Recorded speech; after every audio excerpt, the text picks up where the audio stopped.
after this wonderful lunch, it's time to go back to our presentations. And right now I have the great pleasure to introduce to Professor Michael Graetzel, who is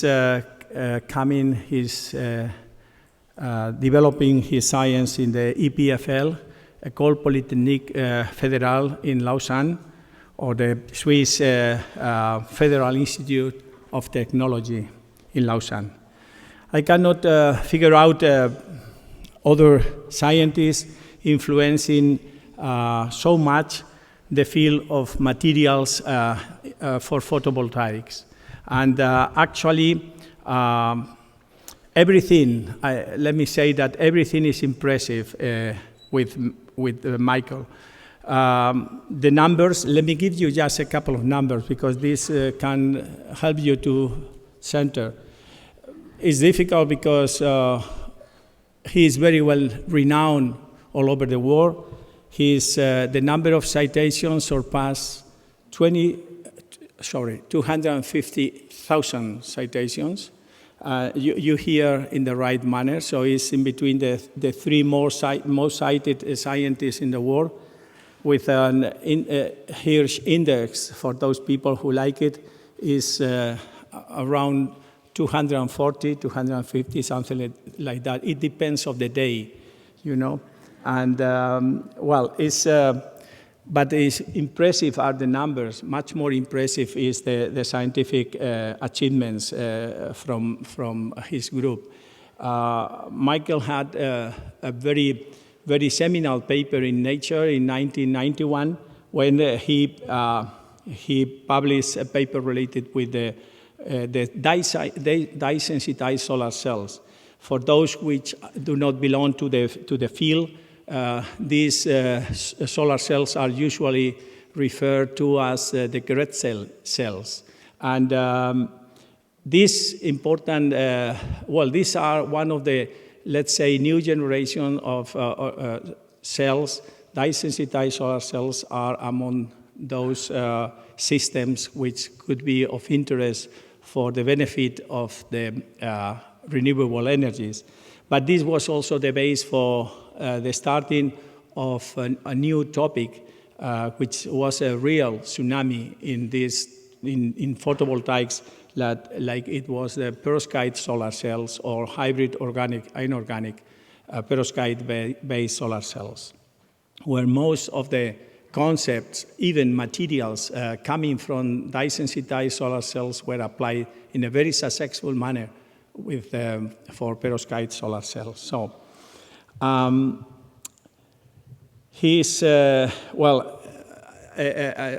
I have only 2-3 minutes, so I cannot go into details for the awards and prizes he has received coming from the 5 continents. But let me focus specifically in a couple of them, because both of them were received in Spain. The first one was, and I was very happy because I was personally attending to these prizes. The first one was some years ago when he was appointed as a new member of the Royal Academy of Engineering of Spain. And the second one was last year when he received the Frontiers of Knowledge of the BBBA award. This is probably, I would say, if not the most, this is among the 2 or 3 most relevant prizes in Spain for science. And it is because of all this data I have provided you, I have no doubts. Michael Graetzel has been always in all the pools related with the Nobel Prize. And he has many supporting people for this, because that would be the real recognition to the many merits that he has been able to gather along his long scientific career, mostly devoted to photovoltaics and materials for photovoltaics. So it's a real pleasure to have you here, Michael, and the floor is yours.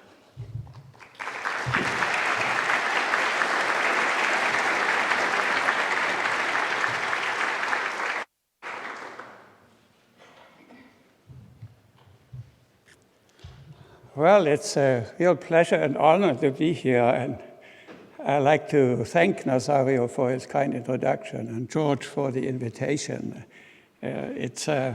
For me, it's the first time I come to this beautiful island, and it's a special honor to talk at the SHIFT conference.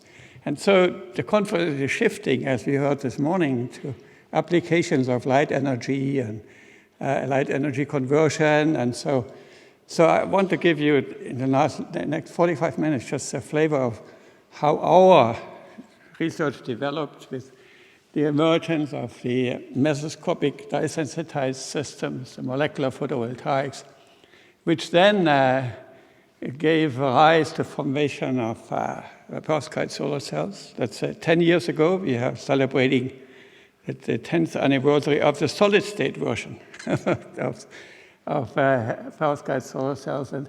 And here are some applications. The dye-sensitized systems are now commercial, and you can buy them in I would say now, all continents, Japan, Europe, and America. And the perovskite cells, they're emerging. They are now, people are building pilot plants, and I'll tell you shortly what we are doing along the practical development of perovskite solar cells. Yeah, and the fuels, of course, that's the future. So yeah, of course, I think we don't have to dwell on those slides. The motivation comes from working on the climate. We already saw this slide this morning, zero carbon in 2050. And so what that means in terms of photovoltaics is we have to scale up by a factor of 200 the production of photovoltaics. That's a so-called SKY scenario that an oil company, Shell Corporation, published. It's on the internet, and it's updated from time to time. And so what's happening is you see that pie chart. The pie is getting bigger. More energy will be consumed. Today we are about 20 terawatt. That's a power expression, so that's continuous energy consumption per unit time. And this will go up in the next decades. But the renewables have to take the brunt of this increase. And so what we will see is a decline in fossil, and the replacement for fossil, as we heard this morning, is actually electricity and hydrogen. Okay, so that's a scenario. And I mean, the sun, I'll go very quickly through those slides. That's the solar emission, and the photovoltaic cell is just measures power output when the sun hits the cell, and so the power that's generated is given by open circuit voltage, short circuit current, fill factor. And power in is 1,000 watts. That's approximately full sun on the panel when the inclination is 47 degrees. And it's called AM 1.5 solar. So actually 48 degrees. So that sets a scenario. When I report efficiencies, these are international standards. We hold to those standards. And so, also there's a limit for a single junction. If you use that kind of light, you cannot get more than 33% conversion efficiency of sunlight to electricity. But if you use a tandem cell, then say 2 cells on top of each other, then you can get to 45. So that gives some motivation to develop also tandem devices. And so, Spain is blessed with sunshine. So here we have our kilowatt hours per square meter, which can be directly translated into another measure, which is that's kilowatt hours per square meter per year per annum. But this incoming intensity, and this is the electricity produced. For example, if we are in Rome, then let's be modest. In Hamburg, it's about 1,000 kilowatt hours per year per peak watt installed. So a peak watt is a kilo peak watt installed. A kilo peak watt is the panels you need to make 1 kilowatt power in full sunshine. Okay, usually if you have a 20% cell, that will be 5 square meters. Okay? And so you can see that here, for example, we have a project here. So our Turkish friends in Adana, well, that's 2,500 kilowatt hours per kilowatt peak. And so in Lausanne, we only have 1,000. So it puts you in a much more competitive situation, and the whole of Spain also. So I don't know Tenerife, so that map, but it might be the same kind of insulation. And so, yeah, the photovoltaics has been growing, but as I said, we have, it's mainly silicon, 95%, and cumulative PV power is installed is now 1.5 terawatts. That's peak power, okay? And so remember that the average is not the same as peak power. At night, you don't have any sunshine. And so divide by number 7, then you get about 200 gigawatt continuous. But we are consuming, remember, 20 terawatts.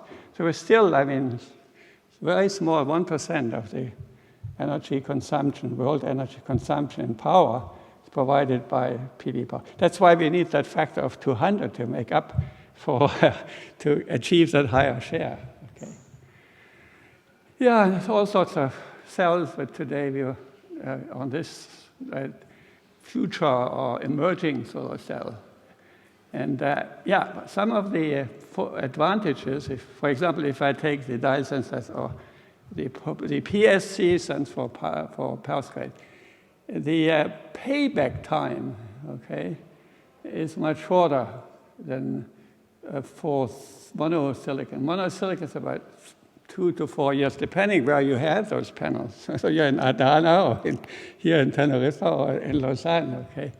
And so, but the perovskites, the DSCs, are a few months.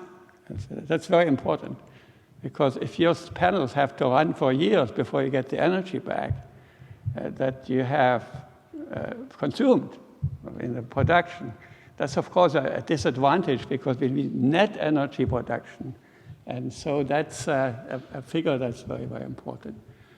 And so so our research journey, our journey was getting inspired from the plant that used a molecular sensitizer. Out comes these mesoscopic dye-sensitized cells. We have a particle array of large bandgap semiconductor like TiO2 or tin oxide, and these are sensitized by a self-assembled monolayer of sensitizer.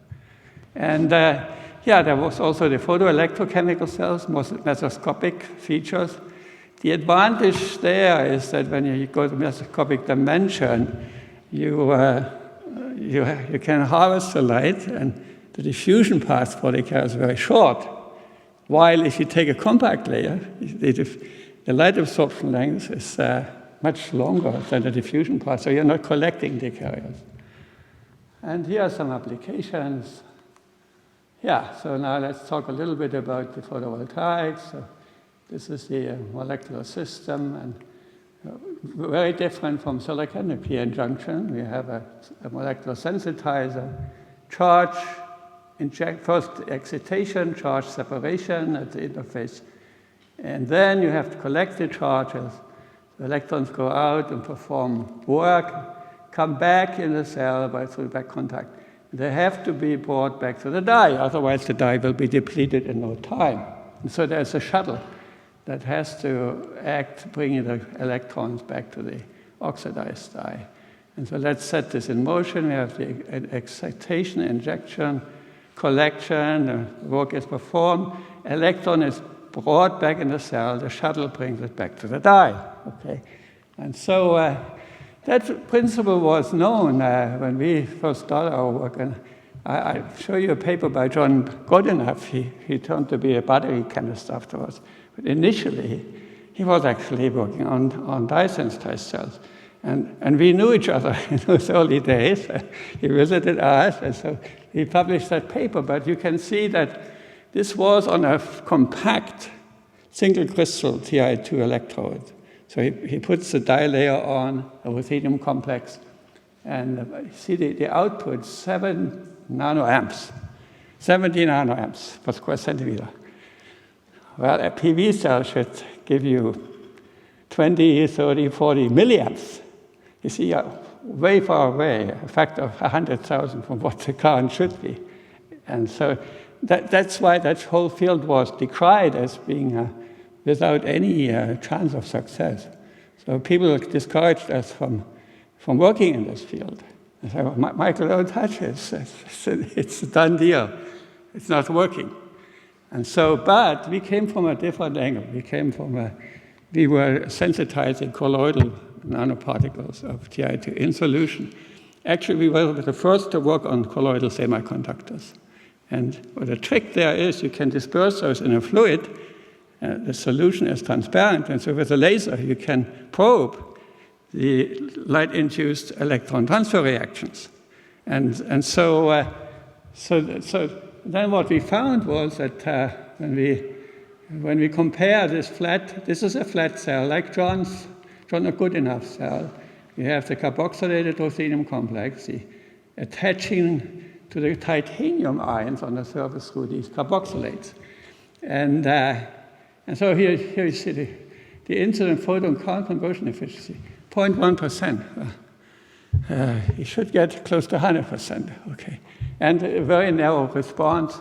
So the photocurrents were 1,000 times lower than what we could get with these mesoscopic films, flash particle arrays. And why would we use those? Well, we had done fundamental studies, and we had found that you could sensitize those nanoparticles very efficiently with these molecular dyes, and the injection reaction, in other words, light excitation, electron is injected in the Ti2 particle, was at least 1 billion times faster than the back reaction, electron coming back out. And so that encouraged us to use those systems in an electrode form for a solar cell. So we were the first to build this three-dimensional array and sensitized it. And so the way this went was you put the particles on a conductive glass support, and then we would just put them in solution, and spontaneously the dye would go on the surface as forming a monolayer. It was self-limiting reaction because once you saturate the surface sites, there's no more adsorption. And so, here's the dye structure again. And so that was the system, again a picture of the... so what happens here is that this huge internal surface area, you get the light harvested. If you put the dye on a flat surface, there's very little light absorption because the light cross-section, light absorption cross-section, is much smaller than the geometric cross-section of the dye. This selective contact, also electrons are extracted, and then these particles, you can move the dyes through those particles. They have an ionic surface charge that's screening the field, and so the back reaction is much slower than the injection reaction. And so that all this culminated in this paper that Nazario mentioned, and was published a long time ago in the 90s. And you can see the cell here that was tainted glass. It looks like tainted glass, but it's a Dyson-style cell that's driving a fan, collecting light from all angles. Okay, that got a huge number of citations, became a citation classic, one of the 100 most cited research of all times. Okay, and so here's Brian, the co-author, and I. That was in a conference in Uppsala in year 2012. And so then much more research went on. The dyes were imaged by STM on the surface of these crystals, and the binding was established. And here's the time-resolved measurements where we have the excitation.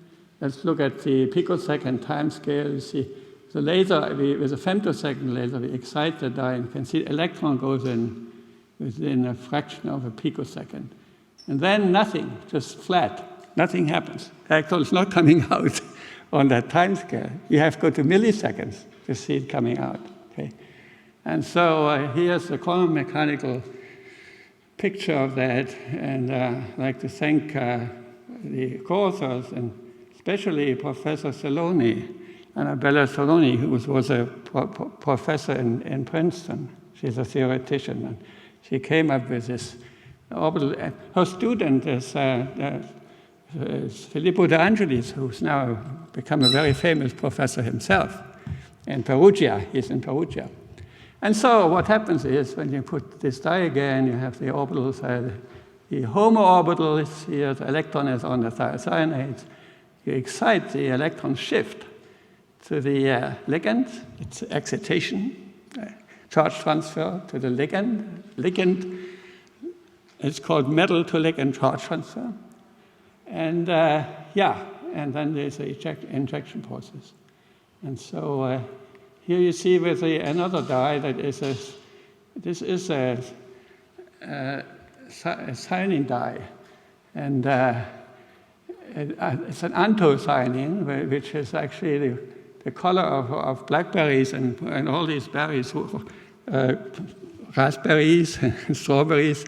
These are all anthocyanins, and we use those to have young students build solar cells. They crush the berries, and then they have the Ti2 film that we prepare, and just counter electrode is a graphite covered glass, and then they build their own cells. So you can see here 600 millivolts. That's not a bad voltage at all.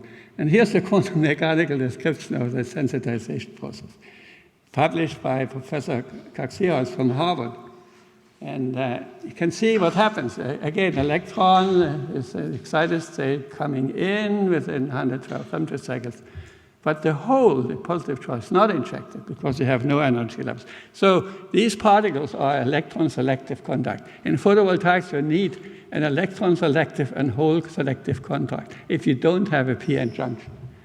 And so that's just the dynamics there. What you want is that once the electron is injected, that the recombination and transport, there's a factor of 100. So transport has to be 100 times faster in interfacial recombination, and then you will collect these charges. And that was one of the things the physicists in those days, they were very skeptical, and also our colleagues. They said, Michael, we believe that you can inject and you can absorb the light, but there's no field to help you collect these carriers. They will recombine before you have a chance to collect them. But that wasn't true, and I should say actually that this whole picture we know about because of our Juan Biscott, our Professor Juan Biscott's work. He did very fundamental contributions to elucidate how to measure those, how do you measure those times. And he found a way with impedance spectroscopy that was very easy to measure, okay? That with the RC constants, you could get those kinetic parameters. And so we were extremely grateful. We consider actually Juan Biscott our master who told us how to do those measurements. And and now we have new dye generations. Donor accept organic dyes are now being used. The donor acceptor feature. Here, for example, you have a porphyrin. You have this is a chromophore, the donor on the left, and acceptor on the right. And so this binds the dye to the surface. So when you excite the dye, electrons flow from left to right, and then they are injected, and so you get a very efficient charge separation. The recombination is much slower, as I pointed out several times. And then you get those beautiful green panels. And I have a panel that has like 1 square meter in my office.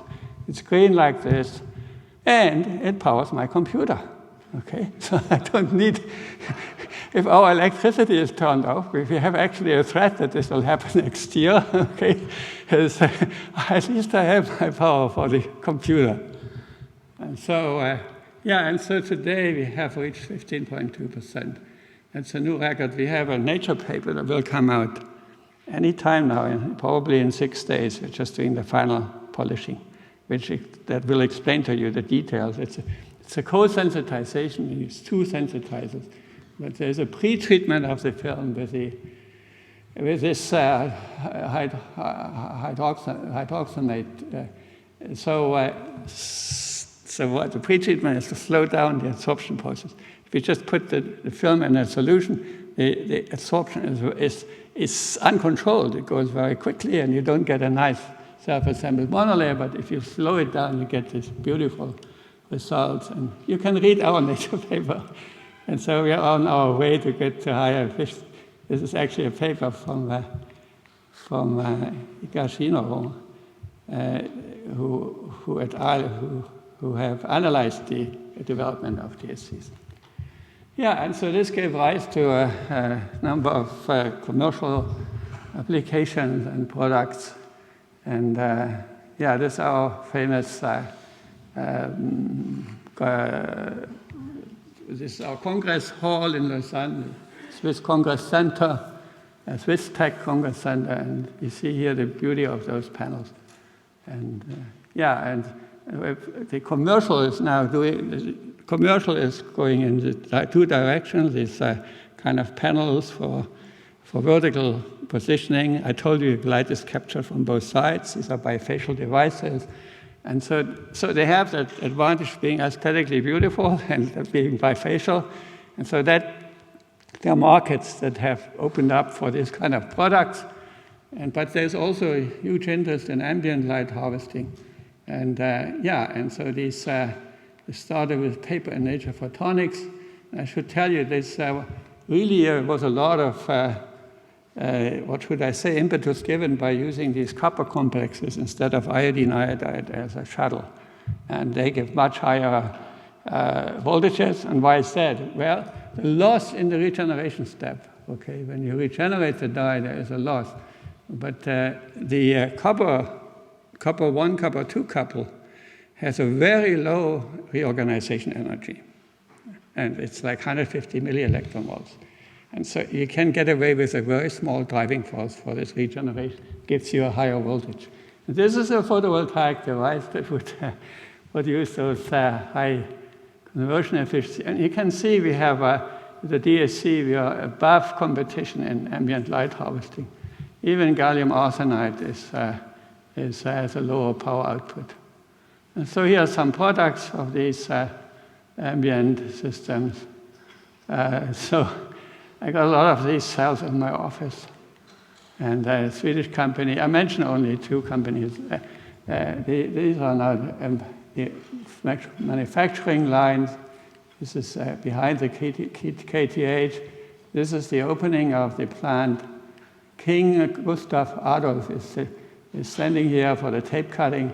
And this is Giovanni Fini. He's the CEO of the company, very successful. And Henrik Lundström, he's the CTO. Brilliant people. And so I just ordered some because I use a bicycle. There's a bicycle helmet where you can get the LED powered. You don't have to worry about the battery like we had a minute ago for my pointer. And so it's eternal, so-called eternal life, eternal battery life. And so, now let's go on to the perovskites.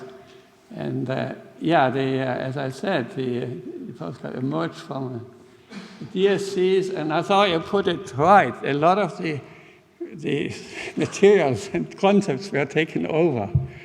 And how did that happen? Well, I'll explain to you. So, first of all, these are the citations. This was last year. And you can see the DSC peaking, but this point is just it was taken a year later. Okay, this is a projection, computer project. But we have now still 1,000 citations every year. It's stabilizing for DSCs. And but the perovskites, clearly, I mean, they took off. Now we have 2,000 citations per year of perovskites. And so, and so the perovskites have this ABX3 formula. There's a lot of complexity with these systems, and much more complex than a dye-synthesized system. You have the compositional complexity, so you can choose what A, B, and X are, and then the band gap will change. And there are also two-dimensional systems, and and I'll show you in a minute. So, but they have a lot of attractive features, and the person who introduced these perovskite nanoparticles was Professor Miyasaka from Japan, who made like liquid DSCs with iodine iodide using the perovskite nanoparticles. At that time, nanoparticle sensitized DSCs were already known, and so he just he used the perovskite, but these systems were very inefficient and unstable because the polar solvent dissolves the perovskite, and so the solid state came up. And again, the concept that was used was the concept we had published in 1998 in Nature, using for DSCs, using the solid state whole conductor. So no more electrolyte, no more liquid. It's just that the whole conductor moves those charges across. And Udo Bach is now a professor in Australia. He was the lead author on this paper. And so a lot of work is now focusing on this spiroarylamine, which is called spirometad. It still gives the best perovskite solar cells today, believe it or not. But there is a competition, we know. I mean, it's very tight. The competition has become tight. But for a long time, this was like over 10 years, the material of choice. And so, and so just to show you that this was 10 years ago, these two papers came out. And we joined Namyu Park in his research because we had a lot of experience with the solid-state dye-sensitized system. And so Henry Snaith was one of my postdocs, and he had also used solid-state dye-sensitized cells. So we were geared to switch to the solid state. And these two papers came out, and from then the whole field took off. And today we have, this is the so-called NIP configuration. It means the light comes in through the N contact. N contact means the electron selective Ti2 layer or tin oxide layer. And then the light will hit the perovskite, and finally you have the whole conductor. And very often people use gold, but of course for large scale we have to replace it, so carbon has come up as a very nice replacement.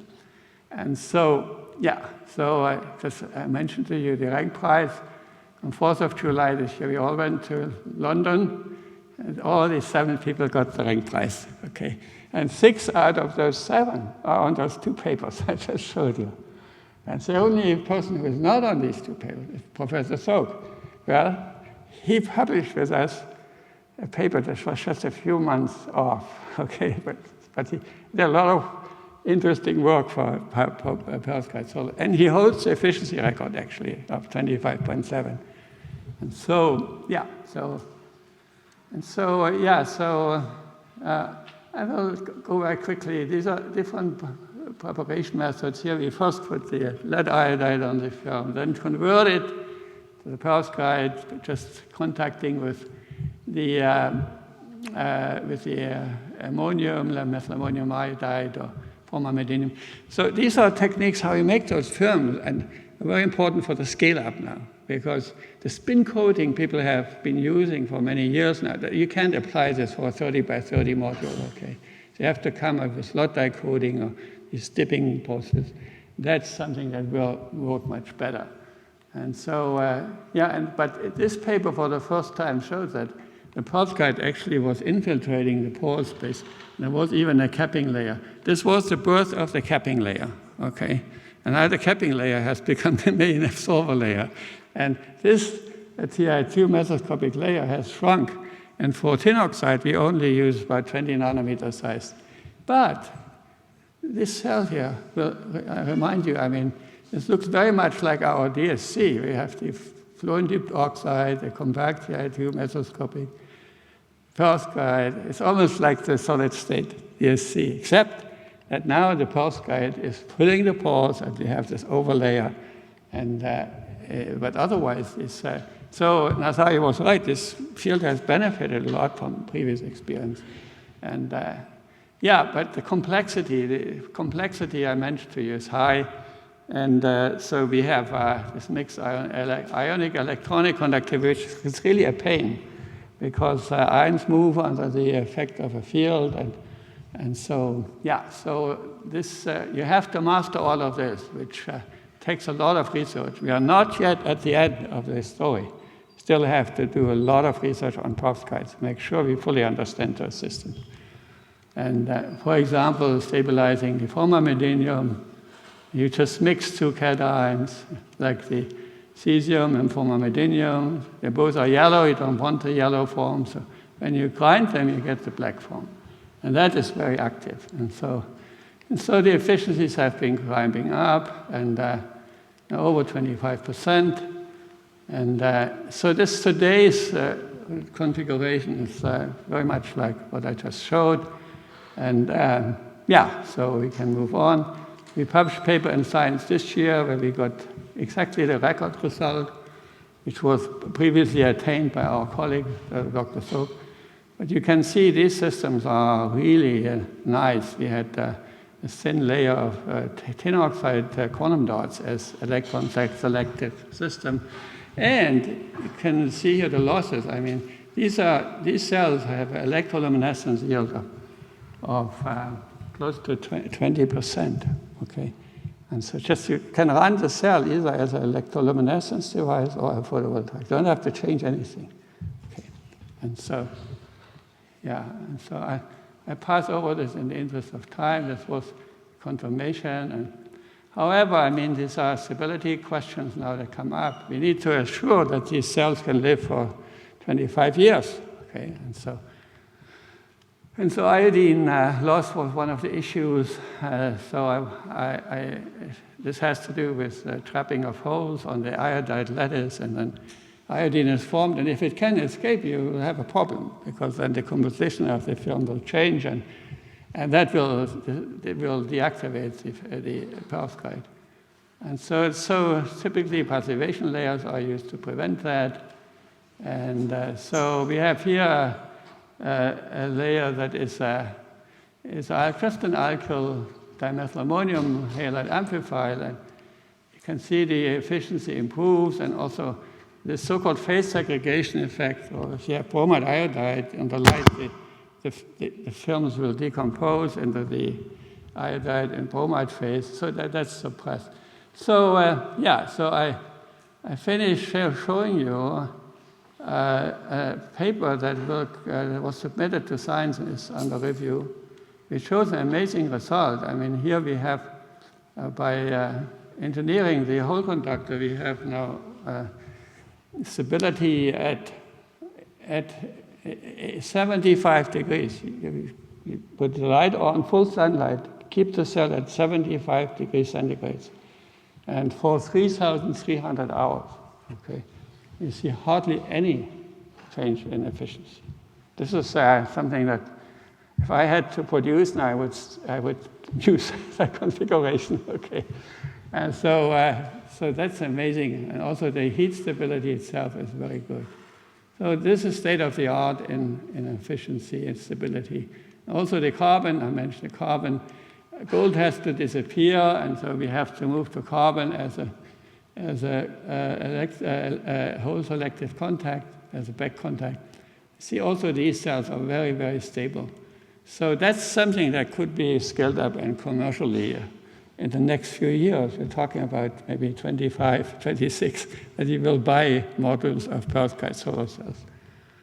And here's some, we're building up with the Singapore NTU group a facility, I said, in Turkey, and that's in Adana with the Gunas group. And this is the kind of production line we are building. So at the very end, how am I doing this? 5 more minutes? Yeah. Okay. So now comes the real exciting stuff, which I was always passionate to make hydrogen from water. Why did I move in photovoltaics? Well, I tell you, in the early 2000s, the gasoline price dropped to $5 a barrel. Today we have 95, okay? And so nobody wanted to fund research in energy. renewable energy conversion. And so then I said to so we were working on hydrogen from sunlight. I just have one student working on it. And he was funded by a company that I had set up in England with an architect. Okay, we got some sponsors. And so that was the dark times of solar fuels. Then all of a sudden increased. There's a huge increase. And now, we heard this morning, hydrogen is the fuel of the future. And so anybody who can make hydrogen at a low price. Now, how low? Well, the target is $2 per kilogram, or even $1 per kilogram. So that's a target we have to achieve. And so efficiency is, of course, very important. And so here you see something very simple. This is a bismuth vanadate film on a conducting glass, and this cuprous oxide.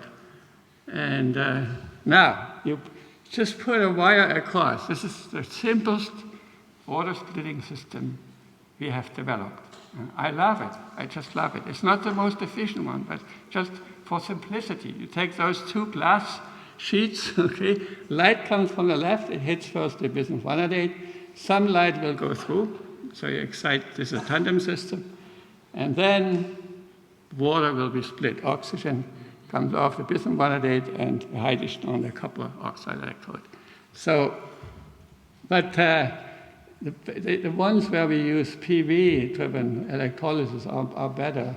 So at the moment, this was an earlier paper we published, but today we have this Joule paper. We have used a silicon perovskite tandem with Professor Baliv, who is now holding the record in the tandem silicon PV with perovskite at 31.3%. And this was not this very high efficient tandem cell. You would get much higher efficiencies with that new tandem cells. But we got close to 19% solar to hydrogen, free energy conversion efficiency. These are very good numbers, and that's what we need to get the hydrogen price down. Cheap photovoltaics, high efficiency of hydrogen generation. We also work on CO2 fixation by sunlight, and our dream reaction is to make ethylene, because ethylene will go out of the water spontaneously, and it's a valuable product. And we have been told by the chairman of Aramco Solar that he wants ethylene. He wants the photovoltaic community to make ethylene from sunlight, because it's a feedstock, it's valuable. If you have ethanol, you will have to separate it from water. Good luck, price will go up. And so we are working on this reaction. It's a 12-electron reduction reaction. Okay? 2 CO2 are converted to ethylene. But lo and behold, I mean, the copper electrodes, they can get very high efficiencies. If you use silver copper, the trick is to have a bifunctional catalyst, where the silver will first make CO from CO2, and then CO is spilled over to copper, and it dimerizes and makes you ethylene. And so that's the trick. And so we have Xing Gao, who's leading our fuels group. We published that paper in JAX. But today we are already better than JAX publication. And but I just show you, this is the seminal paper that came out in JAX on the conversion of carbon dioxide to ethylene. And the solar to ethylene conversion was close to 5% at this stage. Not bad at all for the first fuel generating device.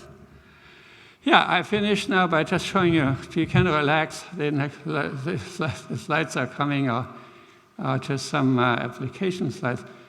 The late Nicholas Hayek was always, I knew him. He loved our DSC solar cells. He wanted to power his watches with the DSCs. So you can see he has 3 watches on here, some more on the right side. And so he's a watchmaker. But he has an inspiration that he wanted to have an electric car or hydrogen car. And a small car, he called it smart, okay? He invented Swatch and Smart. Smart is the car, okay? And so this company still is, his son is now taking off, and the idea is to do the production decentralized. Each house has its little hydrogen-forming panels, and then you. But you see, I already in those days, the Mirai is shown here, but not the latest one. It's really beautiful. See how it improved from that version, what we have today. I have to change that slide to put the new version on. And so I also want to show you at the very end that Nate Lewis, a professor at Caltech who works on solar fuels, and we were invited by Bill Gates, like 8 years ago, and he asked me to see him in Seattle. He paid everything, and business flight included, and so we had a 4-hour discussion with him, and a very smart person. He asked me all sorts of questions. One was, Mike, can you explain to me what the quasi-Fermi level splitting means? And I was kind of, gosh, I said, I know about these concepts. He had read some stuff. And so, so what he did was he visited Caltech. This picture is taken from that visit.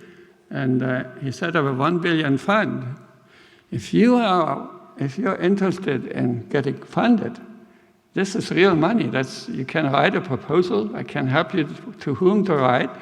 And I know the Israeli, the Technion group of Professor Rothschild is getting funded. They set up a company getting funded through this venture. And so it became reality.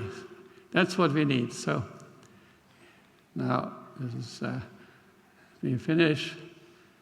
You see it's a little bit gloomy day on the lake of Geneva because there's some fog setting in the fall, okay?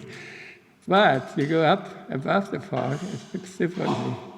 And this year I was skiing. See what kind of panorama we had. So with that, I finish, and thank you for your attention.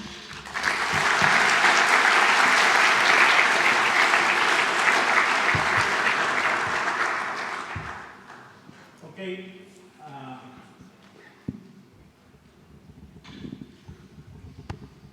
was inspired by someone this morning because of the voice. Okay, I'll do my best.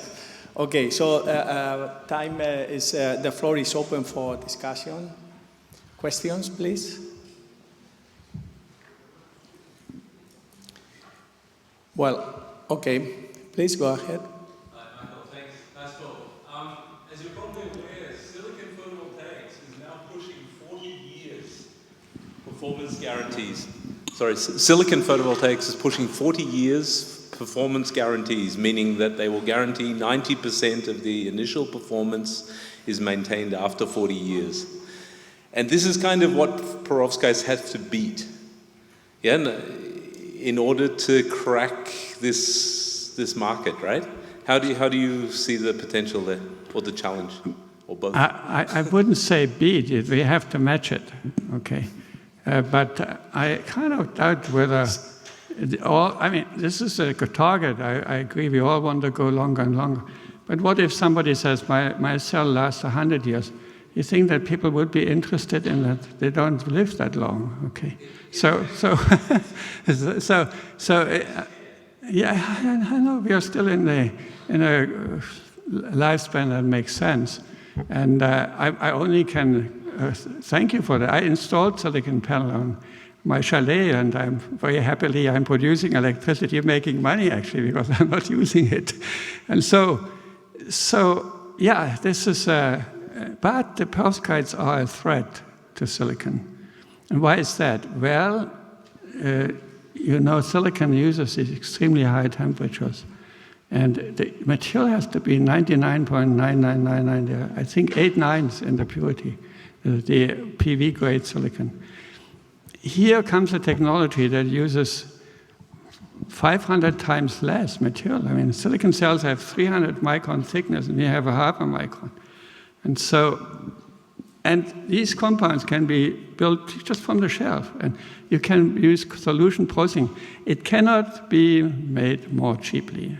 If you have the dream photovoltaic where somebody paints on the wall, and the perovskite have a direct transition, so they're much stronger absorber than silicon. And so they get higher voltages because the indirect band gap, there's recombination. And so, yeah, so it's a very strong technology. And we have been making calculations for the plant we are building in Adana that we can beat at the 100 megawatt scale, the silicon on the price of the levelized cost of energy, the LCOE, which is actually the final quality parameter. And so that's finally what matters. What is the levelized cost of energy? What is that parameter telling you? It tells you during the lifetime of this product, okay, you have made for that much money electricity, and how much money did you spend on the photovoltaic? You divide those two numbers, it gives you the levelized cost of energy. And so that depends, of course, on where the panels are, but it has everything in it. And lightweight, they come in light. I'm not criticizing silicon photovoltaics, but I'm happy there is a competitor. Okay, what would happen if there was no competitor? And so,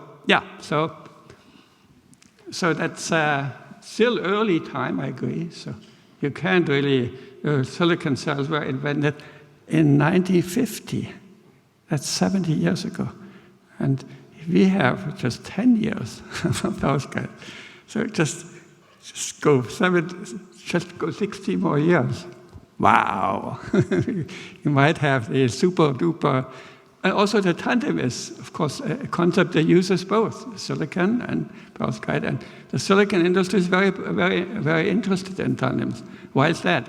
Because that's the only way to bring the price down, is to increase the efficiency of your cell. And this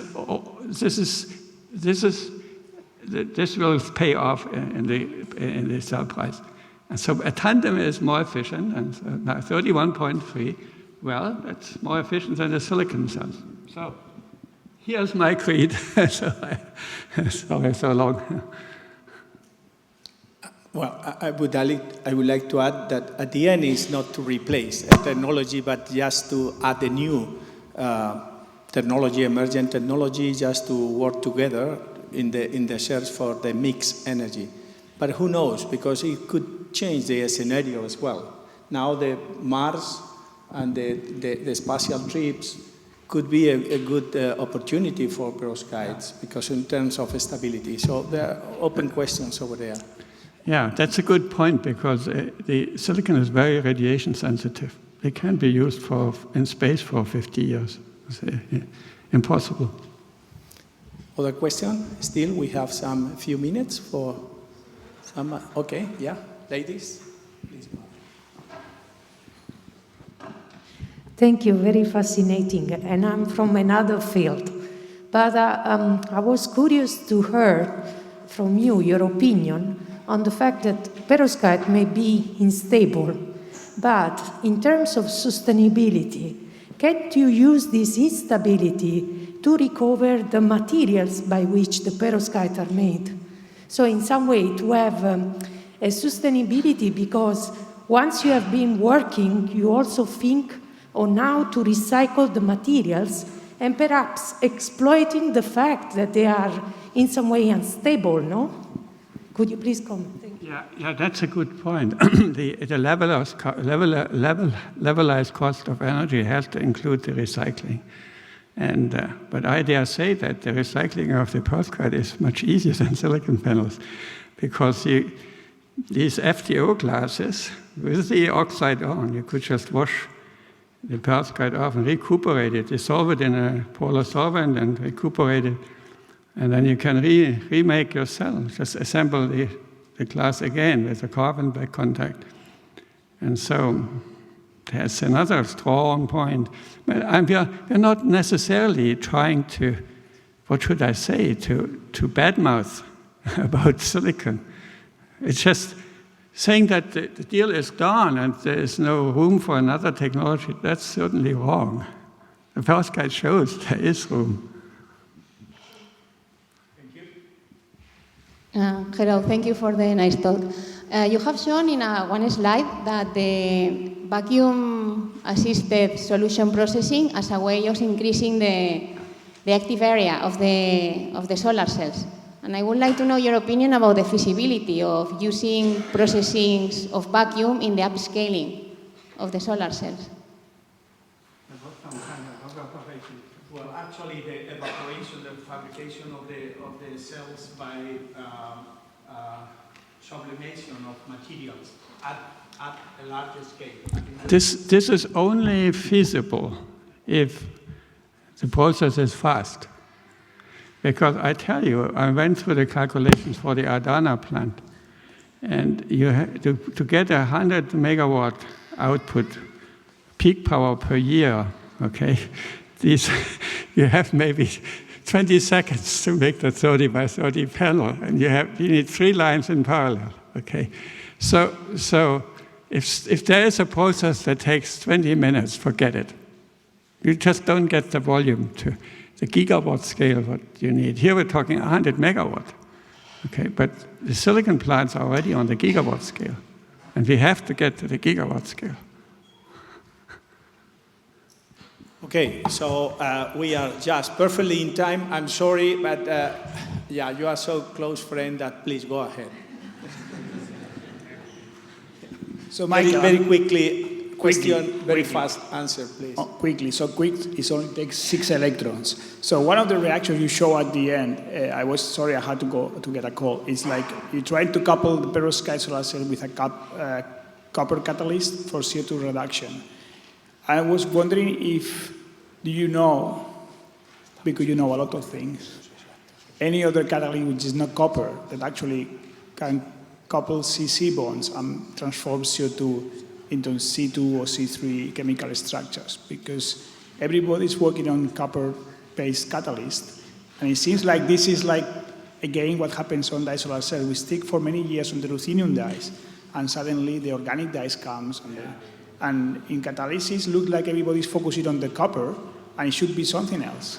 Beautiful example of a short question. That's a very good remark. And I have to tell you that we entered the CO2 reduction field because I thought it was fun and important to work on it. Maybe we could contribute something. And so the perovskite solar cells are actually outside of the electrolyzer. Okay, they are not in the solution. You can put them in solution, but why? Why should you do that? So they're outside, and you have the electrolyzer, and you have a flow electrode for CO2 reduction, a gas diffusion electrode. And so, yeah, but miraculously, copper is the magic catalyst. And so if you want to make CO, no problem, or formic acid or methanol, fine. But if you go to C2+, you're stuck with copper. And you can enhance it by having bifunctional, like you could put the silver on top of the copper. Silver helps for the first step, and then the copper dimerizes. But silver per se will not give you ethylene. And so the magic is how to do the CC coupling. And copper does it, and we owe it all to Professor Hori from Japan. He was the great pioneer who discovered that. Okay, so unfortunately, no available time for further discussion. So please, thank you for your encouraging lecture.